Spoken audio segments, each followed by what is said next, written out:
Marvel Studios VP of Production Nate Moore talks a little bit more about Namor in the MCU, and specifically some of the changes in regards to the character that differ from his comic counterpart. So let's talk about those and talk about the changes. So one thing that's very apparent that Nate Moore brings up is the relationship that Namor has with the Wakandans. Because I know that there is this idea that Namor and the Wakandans have been enemies ever since both of the characters and ideas were implemented into Marvel Comics, but that's not really true. It's more of a recent thing in both of the characters' existence than anything else. But that was one thing that they wanted to implement in there right from the start, and this goes all the way to Ryan Coogler, who's a big fan of Namor. Another thing was the way that they live underwater, because how, where, and why? Because again, there's no Atlantis here, so how do we do this? How do we tell a different story? Hence how they came up with Telecon, which makes sense.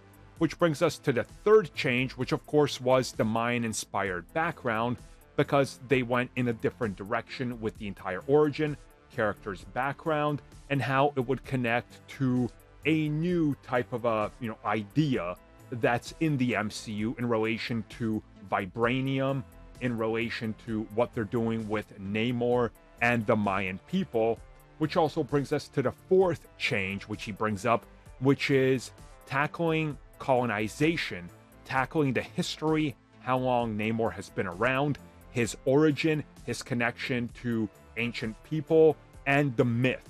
And he reveals that this all made sense once they decided to tackle the Mayan story, because again, you can line it up with real-world events, and it also makes sense. So honestly, all these changes do make sense if you really just think about them for a second for the story that they're telling here.